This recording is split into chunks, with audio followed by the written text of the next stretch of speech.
Hi everybody, and welcome to Scottish Autism, to our Facebook Live. There's been a lot of excitement about our guest today, Tom Stoltman. Welcome, Tom. Thank you for having me. Thank you very much.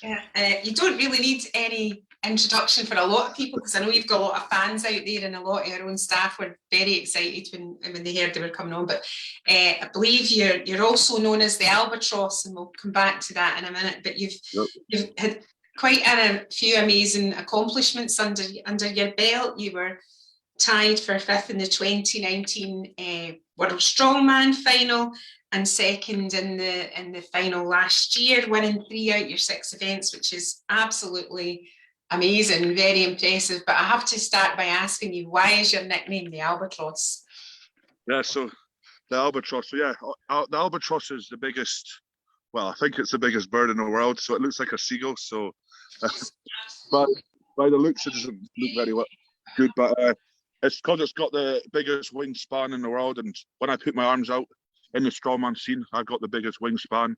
So it's as big as the Albatross's wingspan. So I don't know what that is, but yeah, it's big. So that's it. That's where I get the nickname from. Pretty big. And I think we worked out, just as we were talking before we started, that your wingspan is wider than I am tall. I'm a wee 5 foot nothing. So. Brilliant. So I know there's probably going to be loads of questions coming in for you. So it's just to say to the people that are watching that we've got some questions, but if you want to ask a question, anybody who's watching can post it on the Facebook page, and I'll do my best to try and ask as many questions from the people that are watching. But just to get us started, Tom, tell us a wee bit about your kind of early life and what led to your autism diagnosis.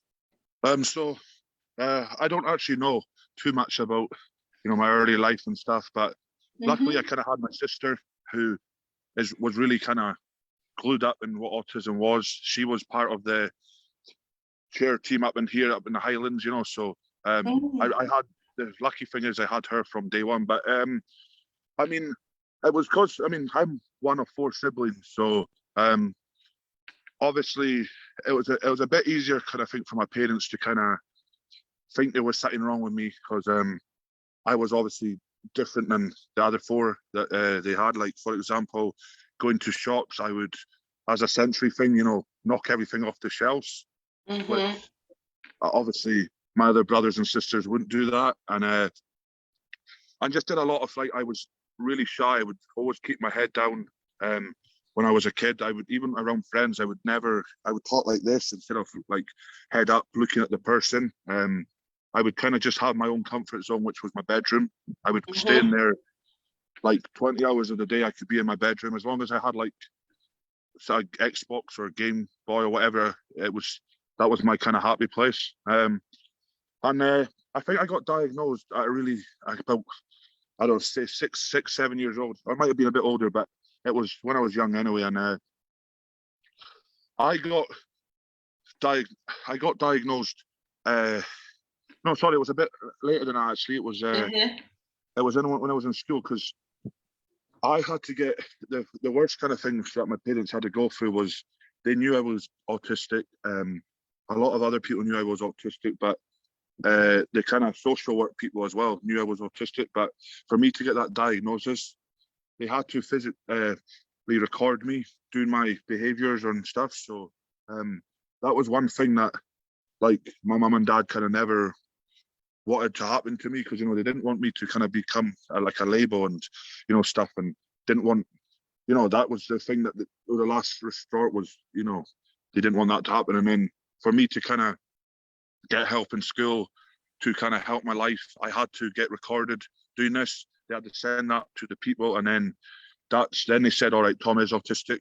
So it was a really hard thing for my mum and dad to kind of do, because they didn't believe that me acting up in front of them and not doing good at school, not maturing and stuff, that wasn't enough. They really had to get me on, like, film to do it. So that was one thing that then once that happened to me, I kind of went downhill even more, because I was kind of old enough to understand like what autism was, and that to get filmed, to secretly filming someone is a really kind of bad thing to do. And yeah, I went really downhill. I kind of started doing even more worse behaviors, fighting with a lot of my family members. Like my sister, I kind of ran away from the house as well, because I kind of like was really kind of being nasty and stuff to her. And, everything was kind of just going in the wrong direction for me after that kind of diagnosis and stuff. And I thought, this might be the last straw. I thought I might have to go into care. I thought my mum and dad wouldn't be able to handle me. And everything was just kind of going 100 miles per hour at like when I was like 10, 11 years old. So it was a really kind of scary place to be in at that young age. So yeah, I can totally understand that, and hopefully now we wouldn't be doing things like asking people to film behavior, because autism is not about behavior. And do you know what, Tom, there's so much love in the room for you. There's lots of people saying hello, and Robert saying what a great guy you are, and Gillian saying good afternoon. And we've got a question right away from Tanya. So I think it's really important that people watch and get to ask their questions. So Tanya is saying, my son is 16 and he's 50 kilograms, 5'3". He's been powerlifting for 10 months and loves it. He reps 140 kg in the deadlift. I'm assuming you know what that means. What were you lifting at that age? To be honest, at 16. I mean, he's actually got an advantage over me, because at 16 years old, I was lifting just the bar. So there you go. Oh well. So Tanya, get your boy into the gym, because he's going to be. He's already actually ahead of me. I mean, I'll go to the gym stuff just now. Then, I mean, I actually didn't start the gym properly till I was 17. Then I was massive for football. Football was my whole life. That's the thing that got me through school. Right. Got me through my childhood was football. I mean, if you see me back then, all I had at my feet were a football. And then all my mates started leaving to go to like colleges and stuff, and I started getting depressed and just locked myself in my room. It was my brother that said to me, right, no, enough of this. You're 17 years old now. Let's go to the gym and do something with your life. So brilliant. From going, I mean, that was the worst thing that's ever happened, because like going into the gym with all these new people, like it was just tormenting to me. Like, I mean, my big brother was massive at the time. I was going in with girls that I like, geez, you're lifting 100k. I was like it was just bamboozling my mind, like how girls and these guys could lift and look like this. And I mean, I started at 17 years old lifting just a bar. So it was just a 20k bar and everything. That's all I done. And then I woke up the next day and I said to Luke, I'm never going back to the gym, because my body felt like it had been in the war for like a week. Yeah. So yeah, I mean, it was just kind of like, the good thing with my brother is that he never let me quit. And that's what I did at a younger age, was everything that got hard, I quit. Every person that said to me, oh, Tom, you can't do that, they just didn't try with me. And that one thing that Luke did for me was, if I said it was hard, I can't do it, he kept me going and say, look, you can do this. You're just like every single person in here. And then, so then I stuck at it for like 5-6 months, ended up seeing changes in my body and started getting a bit more confident. And then that's when the kind of progress kind of started. So yeah, I started 17 years old. So. Yeah. And everybody needs, I've got a colleague that always says we should be cheerleaders. Everybody needs a cheerleader, and it sounds like your brother was one. Although I bet he doesn't wear a wee frilly skirt. So Lumac is saying, how do you feel about your diagnosis? My 10-year-old boy is autistic. He loves you, so that's really nice. So how do you feel about your diagnosis now, Tom? I mean, I'm proud that I kind of opened up when I did. I mean, like, I didn't tell.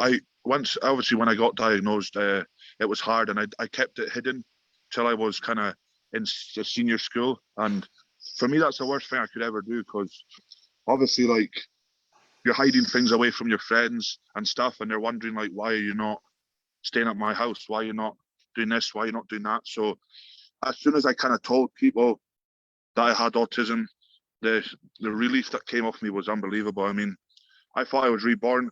The day I told my mates was the day I thought that I didn't have autism, because they just treated me like one of them. And Like you couldn't have a better bunch of people if they just they just treated me like a normal person. And from that day, it was kind of like a stroll in the park for me in school, everywhere, because every person knew what I had and they helped me the best they could. So I was lucky that I didn't hide it till I was like 15, 16 years old. So yeah, it was the best thing I ever done was be open about it. So that's great, Tom, and I hope the people watching there, family members and them have similar experiences. I need to say Cheryl Oldroyd just said hello. Cheryl works for us and she just adores you. So hi, Cheryl. Dougie Millen is saying how important it has been getting involved in sport been for you. And can you tell us about any great experiences or even bad ones? So a memorable experience, Tom, I think is what folk are looking for. I mean, yeah, so getting involved in sports has kind of, like I said, changed my life, you know. I could have been going down the wrong path, being in care. That's how kind of bad it was. And when I found the gym, it was just kind of a place that it was my safe place. Of, you know, like I would go there instead of going to my room and just take out anger, stress, anxiety, all that kind of stuff that was built up. I would just go in there and it would just be me versus the bar. And that's one thing that's helped me kind of mentally get through kind of having autism and help me with like kind of mental battles is, you know, I'm going into a gym to better myself, not anybody else. And that's a thing a lot of people don't understand when they go to the gym. They, you know, they think people are trying to better other people. They look at others and say, look, I want to be like him. But, you know, everyone just goes to the gym to do their own thing. And yeah, the gym's kind of changed my life. And I think the most memorable thing for me is, I think it's just competing with my brother, you know, like two guys from the same family that get to travel the world and do like a thing they love. And like, if you said that 5 years ago, I'd have been like, there's no way that I'd be stepping into a gym, never mind competing at the highest level. So yeah, that's the most memorable thing is, you know, doing something you love with your family member, like the closest person to you, basically your best friend, you know. So that's a thing that will always kind of be in my mind, never just traveling the world alone and competing against us side by side to him. So yeah, and doing something you love is important for everybody, and you know whether it's something other people love or not. Susan Norman is saying you're so inspirational. Also recognizing what a fantastic big brother you've got. There's Cheryl's back on with a question. Cheryl Oldroyd. With the amount of food you eat with lifting weights, have you had any sensory issues with food that you've had to overcome? Not luckily not with food. My relationship with food is good. So then but no, I've never had any. The food side never had anything kind of sensory issues there, which is quite lucky because you know I kind of get in the gyms and when I go into like arenas and stuff, that's when the sensory stuff happens. But touch wood, nothing in food related yet. So tell me a bit about that then. When you're in an arena and you're competing, and obviously you've got to concentrate, but you're getting the sensory bombardment. So how do you cope with that? I mean, that was, to be honest, that was the hardest thing about, you know, getting into strongman was, you know, I knew I was strong, but then it was facing the likes of interviews, thousands of people and lights, you know, those are the three things that were my biggest fear before I even stepped into a strongman. So like, you know, I did the sport because I thought, oh, I may get to Scotland level and have one or two people at my mic. But then when I went to like the UK British level, I was like, okay, this is serious because this is like 10,000 people, spotlight on you, like lights flashing on front of your eyes. And I was just like, I kind of got overwhelmed. And I was with my wife and I said to her, look, I can't do this. I mean, I can't lift in front of these people and all this noise and this film crew following me and stuff. And, you know, what her and my brother turned around and do said, you know, man up and do it. And I think that was the kind of the biggest kind of, I mean, it was a kind of like, for me, it was kind of like, yeah, that drilled into my head because, you know, I'm good at the sport, but I can't let some cameras and lights, you know, stop me from fulfilling something that I love. So what I actually did as well in the end was I practiced it in the gym. So what I do is my film crew, I've got loads of lights flash at me sometimes when I train or interviews, and just to get in, like, just so I can keep focused on what I have to do. So if I'm getting interviewed by somebody and there's flashing lights at me, I'm not going to get distracted from them. And then I have maybe like when I'm in the gym, so a lot of people on. So yeah, I kind of practice. But even to now, even to this day, I can still struggle with that. That's the one thing I struggle with the most is big crowds in big stadiums, like all the noise and the lights, because there's so many lights in that arena, you know, that flash everywhere and stuff. Yeah. It must be quite overwhelming. Craig Steele is saying, I think he must find medication quite good. Meditation, the complete opposite. Meditation quite good. Do you do anything like that? Meditation or yoga or? That's exactly where the cold water therapy comes in. That if people follow me know that exactly that. Myself and Luke are massive believers in that, and that's. Meditation's for me is just like cold water. You're going into cold water and just breathing and just closing your eyes, and it's exactly like you're in a state of meditation when you're in that water. So it basically is a form of meditation, but I'm doing it in cold water rather than on land. But for me, that's the stuff that gets my head in a good place. No stress, no anxiety. Gets me a really good sleep and just gets me ready for the night. Because I do that. I do that later at night, for like 7, 8 at night, just before bed, to give my body that relaxation. So that's amazing. So plunging yourself into the North Sea is a form of meditation. Amazing. Deb Smith is asking what your diet's like. What percentage calories are protein and fat? She's saying about a ketogenic diet helping with autism, but I'd imagine low carbing is not something you want to do because you're trying to get energy. So what's your diet like?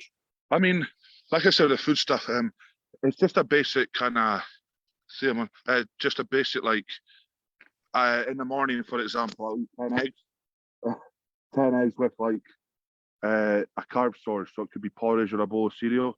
And then 2 hours later will be a wee snack. And then I'll have lunch. And then the meal that I kind of eat dirty, or burgers, chips, is the meal before the gym, which gives me that energy boost. So that's why I need the carbs to fuel my sessions and stuff. Mm-hmm. So it's just that's the kind of food I eat. Like I said, I've not really had any bad experience with food, or it's got me like with the Century stuff or anything. So I'm quite lucky that way. But I can the food stuff's not the problem. But it's important to eat a lot of food and high carb. And it's your fuel, isn't it? It's your fuel. Laura's asking, I think we're going back to the sensory stuff here and the overwhelm and the lights. Has that ever affected your performance, do you think? Or 100%. I think it was, just say maybe 3 years ago or so. I came last at a Britain's Strongest Man, which I was expected to come top 3 in. I came last, and that was one of the reasons, was because the overwhelming of the crowd and the lights, and I just couldn't hack it. I actually just walked out. I didn't finish the show. So, and that was then the case where I went back home and was like, do I want to do strongman and let this hurdle get in my way, or do I jump over this hurdle? And that's when I started doing the practice in the gym and stuff. So there's been some really bad times with the lights and stuff, but I've had to make a way to cope with it myself. So cool. Lou Francis is on, saying she works in the local neurodevelopmental team and enjoys training herself. I think Lou is a lady, I'm not sure. It's been wonderful to see you doing something you love and are exceptionally skilled at. So they're picking up here on you saying, when it comes to the lights, you just have to man up and such, but they're asking how you manage the aftermath of it. It's really useful to know how this might compare to your training recovery. So I guess you've got the recovery from the training, and then the recovery from the sensory overload and the aftermath. So how do you manage that? Yeah, that's a good one as well, because like mentally I'm like weaker than I am physically. So the kind of sensory stuff drains me a lot afterwards. So I actually get more drained with that kind of like lights and the overwhelmingness of like that than I do with training. So that could take me maybe 2 or 3 days to kind of actually get back to like a routine and get like my head like back down to normal. Where it would take me maybe a day to get back down. So it can affect me if it's really bad, like if it's a big show with loads of lights and loads of people, after the show, it'll take me maybe 2 or 3 days to come back to normal and get back to that like mental state that, you know, that I want to be at and stuff. So yeah, it can be really kind of training on your body mentally and physically. So. Well, how do you do that? Do you just rest, or do you train more? How do you get over the set? Like I said, like, you know, it's more relaxed. I stay away from the gym and stay away from that environment, because that's what I don't want any more stress on my body from that. So I go a lot of nice walks, or just do the cold water stuff, you know, just stuff that'll make me at ease, and like just that I can just go and close my eyes and everything's fine, and just chill at home and be with my wife and stuff. So everything that I do the opposite. So I don't go anywhere near the gym. I try and stay away from that and put my wife's life back on just like a normal person, you know. So just going out walks, going to the shops, just enjoying myself for a few days, you know. Just to decompress a wee bit. Yeah. Lo's asking a question, and it's made me think of a question. They're asking, have you ever spoken to the organisers of the events about your sensory issues, and wondered if they would try to adapt things? But I'm just wondering, is strongman competitions something a lot of autistic people are into, do you know, or are you pretty unique in the strongman?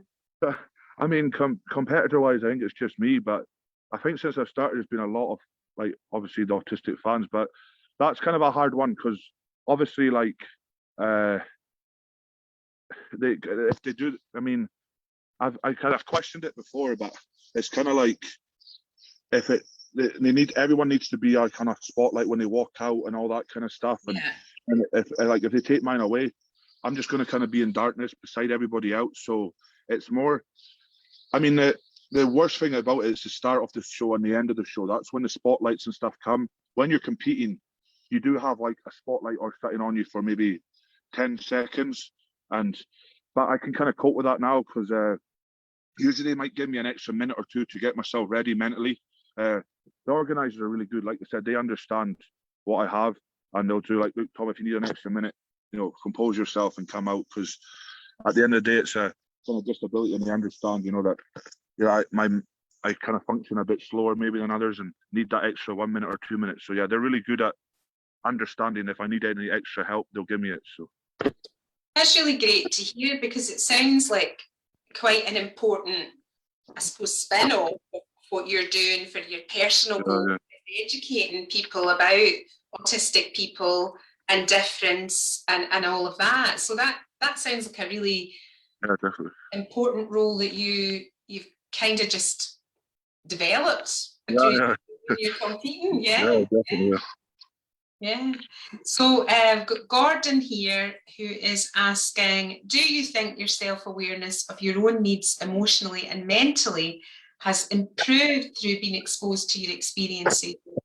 And do you know kind of better now when it's time to rest? So I guess what he's asking is, are you more kind of in touch with yourself and what you need as an autistic person as well as a competitor? Yeah, I mean, to be honest, yeah, like, yes and no. I mean, I obviously understand myself a lot more, you know, since earlier years, and obviously since I've started strongman and stuff. But I mean, I still struggle a lot. I mean, it's just yesterday, for example, I kind of broke down in the gym and let the kind of autism take over me, because there was a lot of cameras and a lot of kind of people, you know, and you know, you think like when you're doing like when you're older and you're doing like this kind of sport, you're like, oh, I've still got autism, but it's never going to affect me. And like, you know, I sometimes think like that, you know, it's never going to affect me ever again. But like yesterday was a prime example of it did, you know, and I kind of just had to take myself away from that situation and go home, because like my mind just went, it was going to explode. And, you know, I just thought, there's the thing there, you know, I thought when I'm kind of a strong man that the autism won't come into that area, but, you know, it came there exactly yesterday. And it was just, I usually, like I said, I'm usually really good at controlling it and finding myself.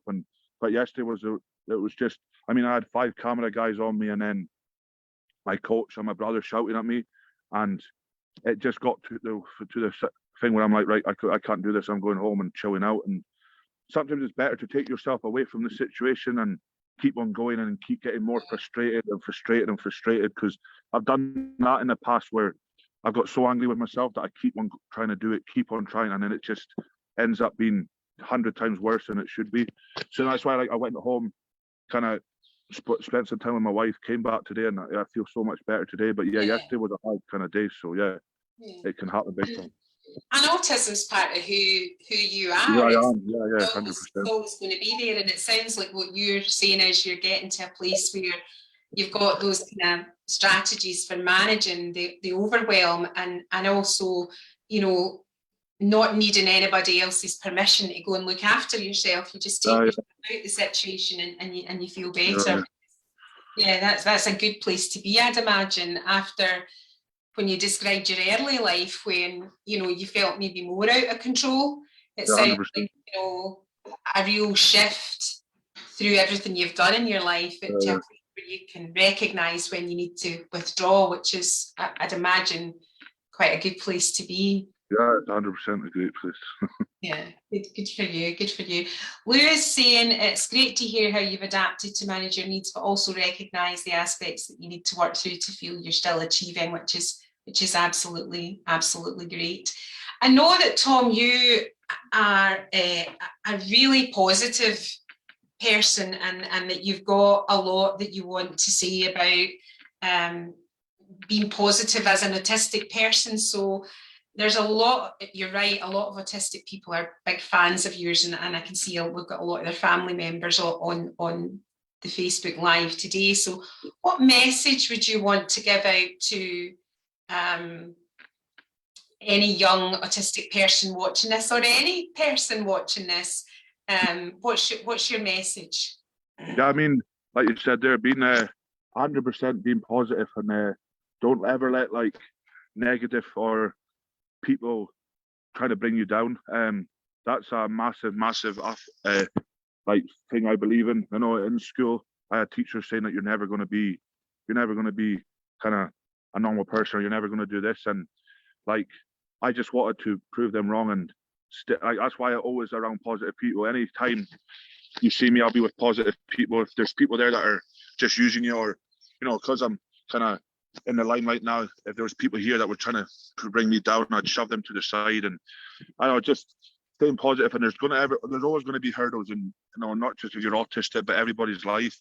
And it's about just, you know, doing what you can to get over that. It might take a year, it might take a day, it might take 5 years, but as long as you get over that kind of hurdle and onto the next step, you're on the right direction to kind of being who you want to be, you know. And that could be anything in life. And that's what I always say to people is be positive and get over a hurdle by hurdle by hurdle, and never ever listen to the naysayers or the negative people, because they're just people that are kind of jealous of what you want to be, you know. So yeah, and it's such a fantastic message, and I would like to think that in 21st century Scotland, no teacher is saying to any child, you can't be this or you can't be that. We should all be encouraging children to kind of and have aspirations. So, but that's a really, really strong message. We're coming towards the end of our time, but I know that you're heading off to compete soon, aren't you? You're a very lucky man. We're all going to try and not be jealous of you now, because where are you heading off to on the 10th of June?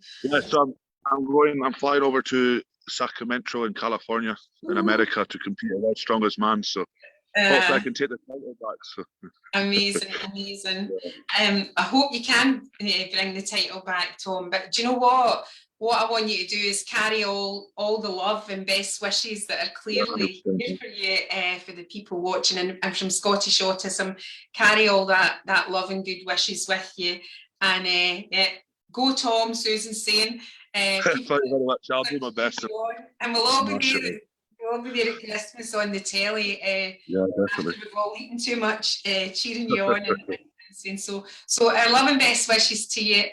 Thank you so much for being with us today. Lots of comments about you being inspirational, but also recognising all the work that you've had to put in to get here. Lots of good wishes. Gillian Baker, best of luck, Tom. Doogie Millen, good luck, Tom. Best wishes from Deb Smith. Cheryl Oldroyd is saying all the best and stay spicy. Yeah, That's buddy. always a private job. So fantastic to have you on, Tom. Really appreciate you taking time out your busy Sure, day. no problem at all. And all our love and good wishes for your competition. Thank you very much. Thank you for Thanks having very me. much. Cheers. Cheers. Thanks Bye-bye. everybody for watching, and you can watch again on our Facebook channel. Thanks everybody. Bye.